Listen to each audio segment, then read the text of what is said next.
Welcome to section 1.20, the last section in Unit 1.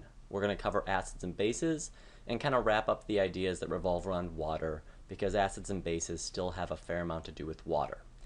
The picture that we have here is going to show methyl red, which is an indicator of whether something's basic or acidic. And so this first sample is when it's acidic, and so that's when it's going to look red. The sample where it's orange is going to be where it is neutral, so that's how we know that you're kind of at that balance, the in-between, if you will. And then yellow, the one on the end, is going to be basic, or the other words you might see sometimes that they use instead of basic would be alkaline. So if you see someone mention something being alkaline, it just means basic. The next section we have here is just to make sure you guys understand what a solution is.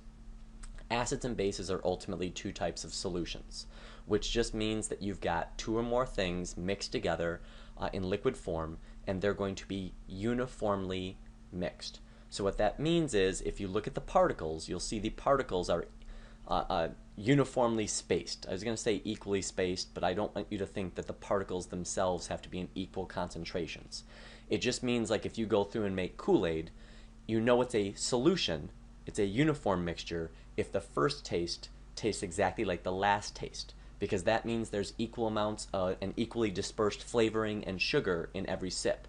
If you have something that's a non-uniform mixture, not a solution, that would be something like chocolate milk, where the first taste would taste a lot like milk and the last taste might taste like Hershey syrup, because you've got a whole bunch of the chocolate that settles at the bottom, and so you can tell that it's not evenly distributed. Things like soda or pop, whatever you want to call it, that should be ultimately a solution because it shouldn't taste different from the first to the last sip, assuming you drink it relatively quickly so it doesn't taste flat or something. You shouldn't notice a difference.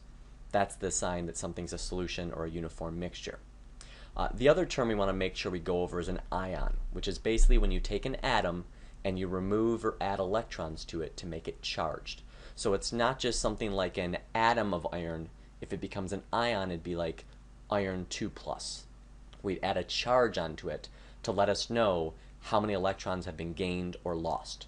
So in this case, we can see that water can break down into ionic, or I guess I wouldn't say ionic, but into ions, two different types of ions. So when water does this, when we ionize water, we're ultimately going to get an H+ ion, so this one lost an electron, so it's an H that's missing an electron, and we have an OH negative. So this OH has got the extra electron from the H+ that it lost is now on the OH. So we'll talk a fair amount about this H+ and OH-. Now the H+, if you're looking at your book, you'll see sometimes they'll also write it as H3O+, because sometimes that H+ will go find a water and like attach to it. And so if you attach an H+ to an H2O, you get an H3O+. So these are going to be pretty much interchangeable when we discuss stuff. I don't really care which one you use, so use whichever one you're comfortable with. I'm probably going to use H+ just because it's simpler. In reality, you would normally find H3O+, but for our purposes, it's not that important. So I'll usually just say H+ and OH-. And you can see if you stick these two guys together, you get water. So it'll be important for later, but once again, this is related to water. This is how it's related to water. And this will be important for acids and bases because acids and bases are going to contain different amounts of these two ions. So if you know those two ions, you're pretty good on the basics of acids and bases.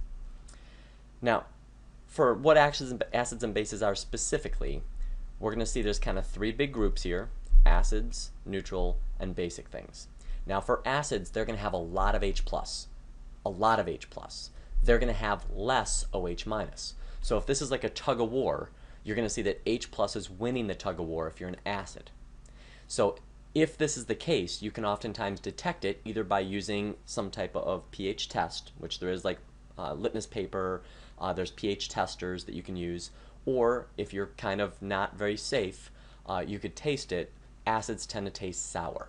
So if you have like atomic warheads, some of the things that are designed to be very, very sour, or like sour gummy worms and such, they have some relatively mild acids. They don't go crazy, otherwise it would severely damage you. But they do have acids that they put in there that make it taste so sour. And that's also why if you do enough of that, if you eat so many sour foods, it can start to damage your tongue because acids are damaging. And so if you keep eating and eating and eating these sour foods, you can sometimes get where your tongue will hurt because you're damaging your tongue being around that much acid. Our body doesn't like that much acid at all. We have some acid obviously in the stomach, but even there we protect it with a mucus lining, because if the acid gets to the actual stomach, it tries to eat the stomach and break it down, and that leads to an ulcer, and that can in some severe cases kill you. So we don't want like a lot of acid stuff flowing around our body. That's not safe for us. Now the opposite of an acid is going to be a base, and so in this case it's a tug of war, but OH minus is winning, what we'd call hydroxide, whereas the hydrogen ion, or sometimes called hydronium if it's H3O+, this guy's ultimately losing. So we have a lot of OH minus and a small amount of H+.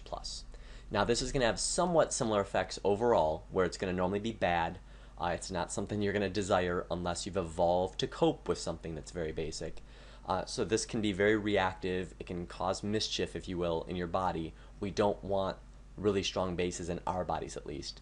And once again, if you're not very safe, you could taste it, and you'll see that these things tend to taste bitter. So acids are more sour, bases are more bitter. And then in between, we have neutral, where this is kind of the tug of war where they're balanced. And so we have equal amounts of H+ and OH-. And so if you kind of have them equal, they can interact, and you essentially get water. And so neutral solutions tend to be some of the least reactive, and that's one of the reasons, aside from the fact that pure water is going to have a pH, as you can see here, regular pure water has a pH of 7. So this is one of the most common pHs, if you will, in nature anyway. So that's where you see most life. Most life likes to be somewhere in this, we'll say 6 to 8 range. And so you can see that seawater is about an 8. Urine, which is produced by animals, so once again we have this in our bodies safely, is around 6. So you'll see a lot of the stuff that we have that's alive is going to be somewhere between 6 and 8, with some exceptions. There are some guys that will like it more extreme, but it's pretty normal in the 6 to 8 range, which is roughly neutral. Now lastly, with this idea, acids we'll see on this chart will tend to be things that are below 7. So 0 will be about the strongest acid that we'll deal with, and the lower you get in number, the stronger the acid. So we've got like stomach acid called gastric acid that's towards the bottom, where it's got a pH of between 1 and 2. And then we'll see there's a bunch of the acids that will be citric acid, and so it's citrus fruits, so lemons, limes, oranges. Then we've got things like tomato and some of the other fruits that ultimately are nowhere near as acidic, but still somewhat acidic. Things like coffee, as we start to get more towards neutral. Now on the basic end, we still have quite a few things we come in contact with, and it'll be the same thing where you're above 7 in this case, and 14 will be like a very, very strong base. So as we move towards 14, we get stronger and stronger. And so we will come in contact with a lot of these, but we don't tend to ingest them as much. You'll see a lot of these are more like household items. So we've got bleach, soapy water, and ammonia that are quite on the high end as far as basicity goes, so they're very alkaline, they're very basic. And so these ones are used for things like cleaning solutions. And then milk of magnesia, which is basic but not crazy basic. It's kind of middle ground. And that one ultimately is going to be used when you're feeling sick, because it can help neutralize the acid in your stomach. So if you're having issues, taking this can kind of help settle your stomach, if you will, make it where you're not going to get as many issues of it refluxing up into your esophagus and causing problems.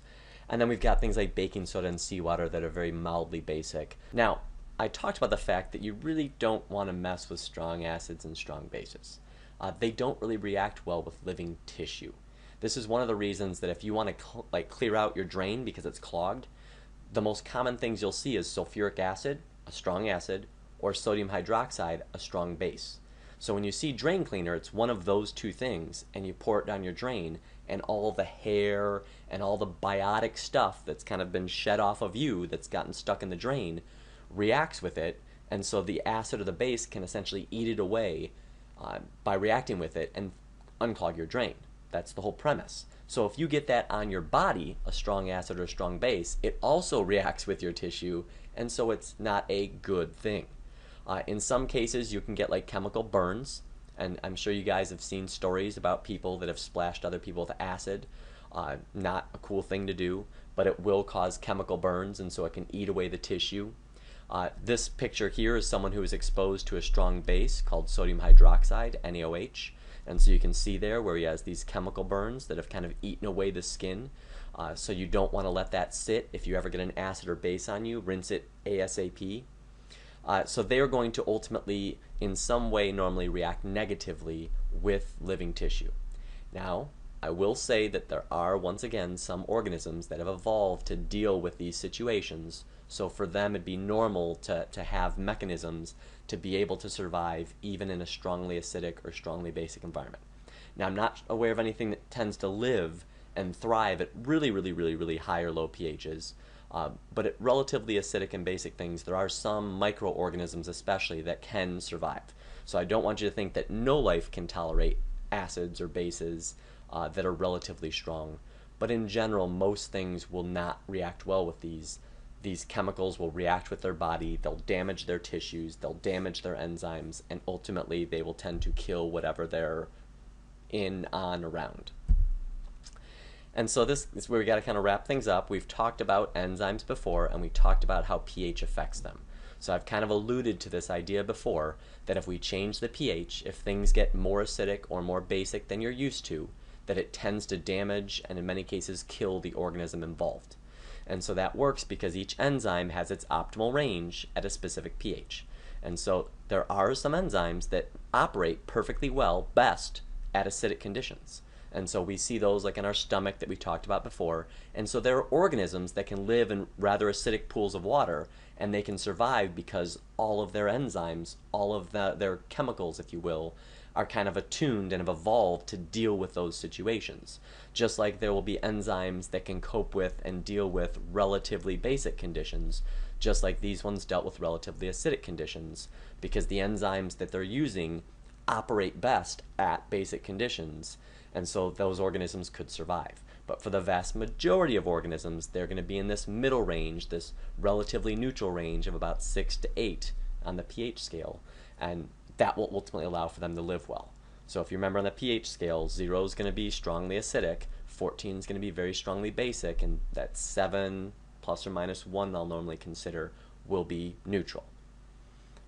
And because it's so dangerous, if our pH changes, because it can hurt us so badly, you'll see that many cells are actually capable of secreting acid or base solution in response to altering pH conditions to try and make sure that the pH of the organism doesn't change too much and cause it damage.